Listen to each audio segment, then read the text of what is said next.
আসসালামু আলাইকুম ভিউয়ার্স, দেখেন পায়ে কীভাবে বানাতে হয়। প্রথমে ভালো করে পরিষ্কার করে পেঁয়াজ ডাললাম, এরপর দিলাম আদা রসুন বাটা পরিমাণ মতো, যেহেতু আমার পায়ে বেশি। এরপর তেজপাতা, এরপর দিলাম গোলমরিচ, এরপর লং বা লবঙ্গ যেটা বলে, এরপরে দিলাম দারচিনি, এরপরে এলাচি। তো যেহেতু পায়ে বেশি পরিমাণ মতো কিছু কাঁচামরিচ দিয়ে দিলাম, লাল মরিচ এখানে দেওয়া হয়নি, পরিমাণ মতো টমেটো।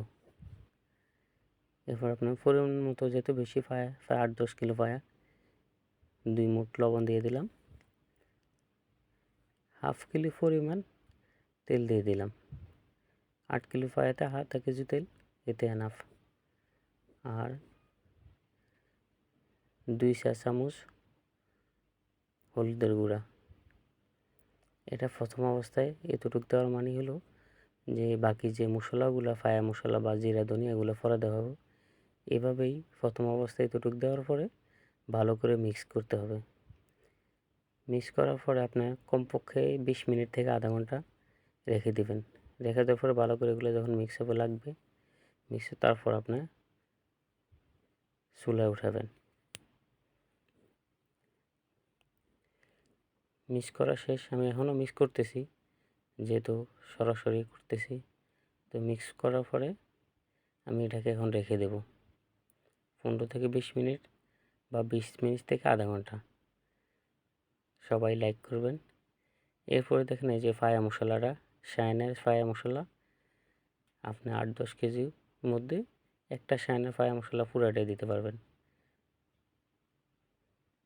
ঘরোয়াভাবে করলে যদি শাইন মশলা নাও থাকে, পরিমাণ মতো জিরা ধনিয়া পাউডার দিলেই চলে।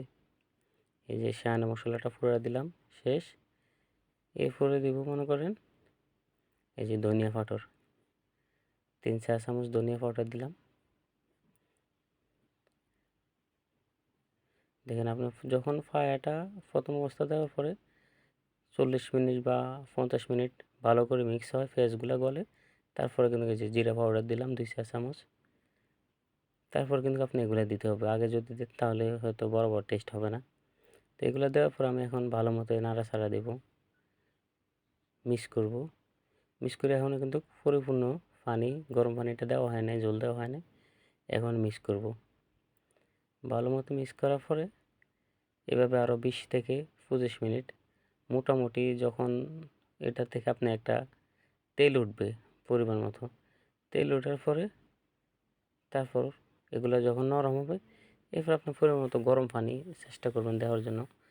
গরম পানিটা দিলে ভালো কি, যেহেতু আপনার জিনিসটা আগেই গরম আছে, আবার গরম পানি দিন বরাবর হবে। এই যে দেখেন মোটামুটি ফ্রাই হয়ে গেছে। হওয়ার পরে এই যে আমি ধনিয়া পাতা দিয়ে দিলাম।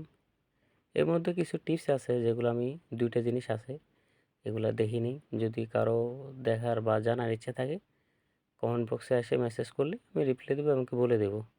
যেহেতু এটা দোকানের ব্যাপার, 2-1টা জিনিস নিজের হাতের কাছে রাখা আছে, আপনারা কমেন্ট করলে